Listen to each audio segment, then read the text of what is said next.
Halo teman-teman pendengar, kembali lagi di podcast jaringan hari ini. Kadang lancar, kadang kurang ajar.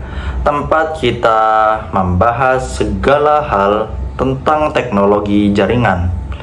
Setelah sebelumnya kita sudah berbicara tentang kemudahan akses internet dan kendala jaringan yang lemot.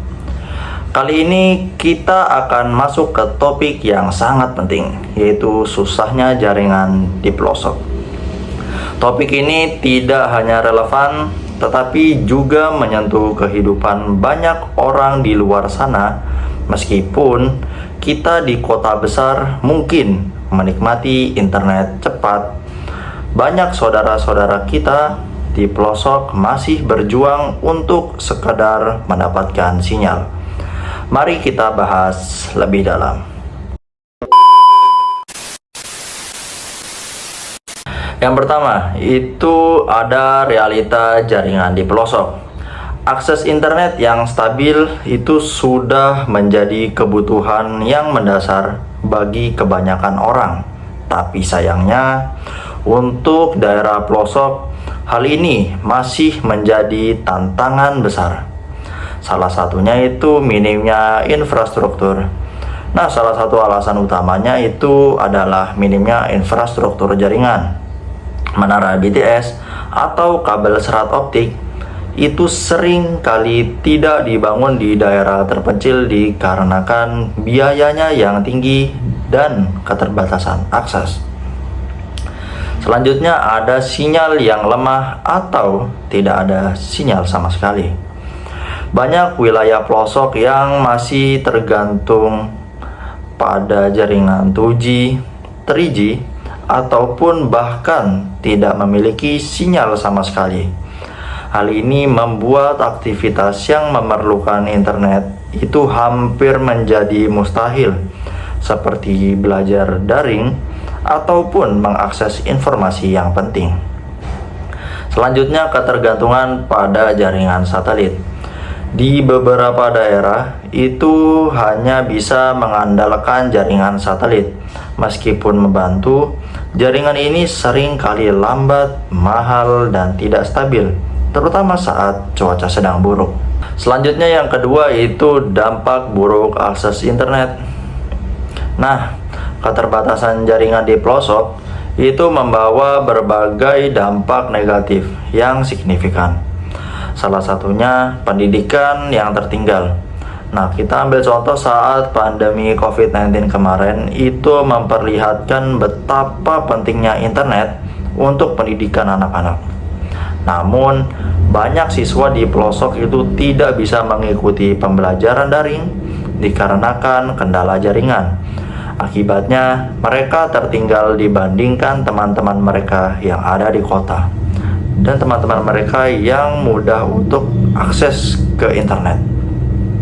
Selanjutnya itu ada keterbatasan informasi. Di era informasi ini, akses internet itu menjadi cara utama untuk mendapatkan berita dan informasi yang terbaru.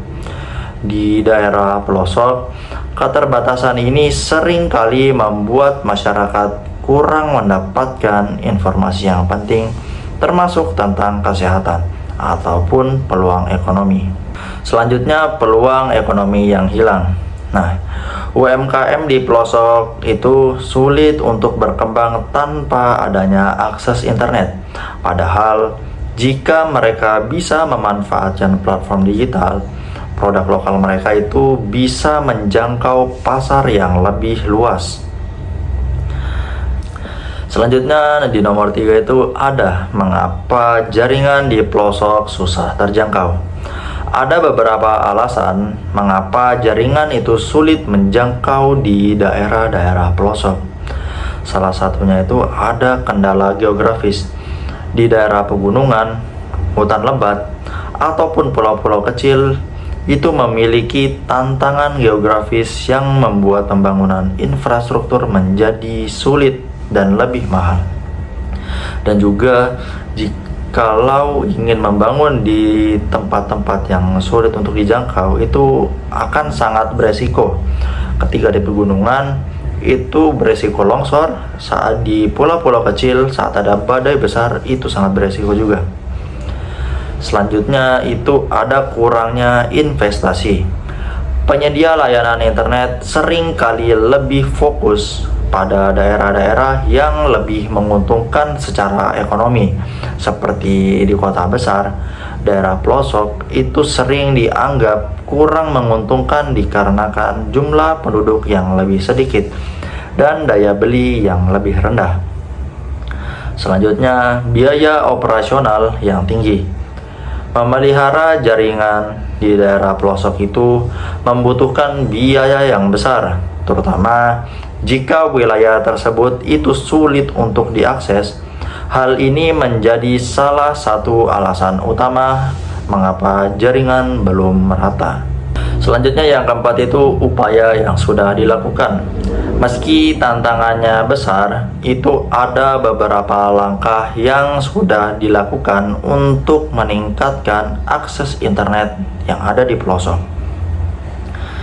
Itu contohnya proyek Palaparing. Nah, pemerintah Indonesia itu telah membangun jaringan syarat optik yang menghubungkan wilayah-wilayah terpencil melalui proyek Palaparing.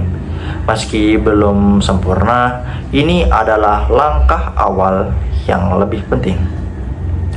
Selanjutnya ada teknologi satelit. Nah, dengan peluncuran seperti Satria 1, itu diharapkan lebih banyak wilayah yang ada di pelosok itu dapat terhubung dengan jaringan internet. Meskipun teknologinya itu masih perlu ditingkatkan untuk memastikan kecepatan dan stabilitas. Selanjutnya ada kolaborasi dengan swasta. Ini banyak perusahaan teknologi besar mulai berinvestasi dalam teknologi yang dirancang untuk menjangkau daerah-daerah yang terpencil, seperti penggunaan balon udara, proyek Loon, ataupun drone untuk menyediakan jaringan. Selanjutnya itu ada solusi untuk masa depan. Nah, ini untuk mengatasi masalah jaringan di pelosok itu ada beberapa solusi yang bisa dipertimbangkan. Salah satunya itu inovasi teknologi. Itu teknologi seperti 4G ataupun 5G itu dapat menjadi solusi untuk menjangkau wilayah-wilayah yang terpencil. Selanjutnya ada subsidi pemerintah.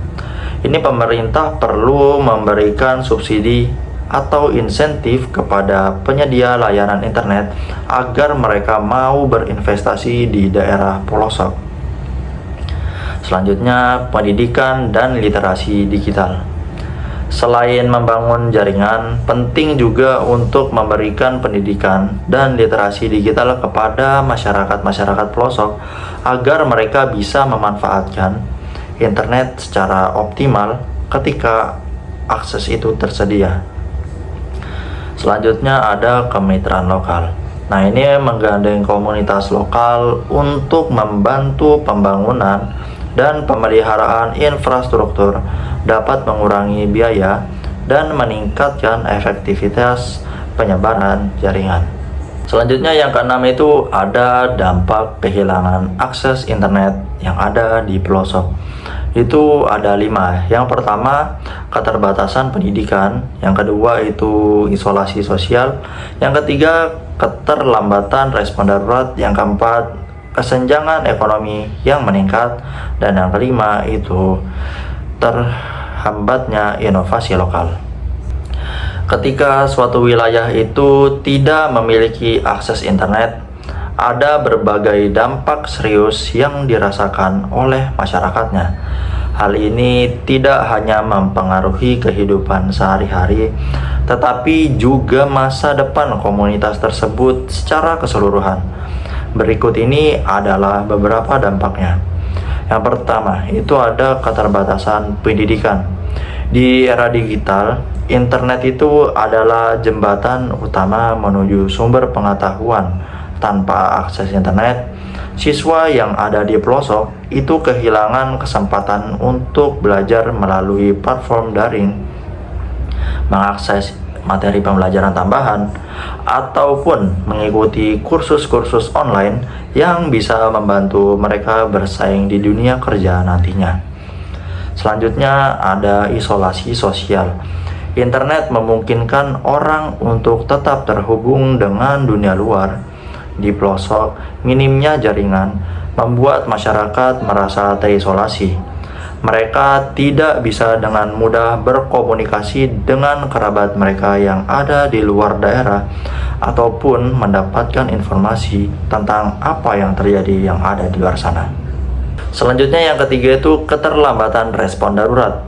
Tanpa akses internet, informasi penting seperti peringatan bencana, layanan kesehatan darurat, atau bantuan sosial itu seringkali terlambat sampai ke masyarakat pelosok.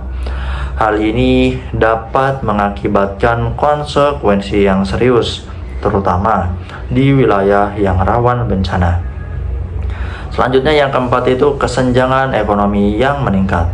Ketika daerah perkotaan semakin maju dengan teknologi digital, wilayah pelosok yang tidak memiliki akses internet justru semakin tertinggal.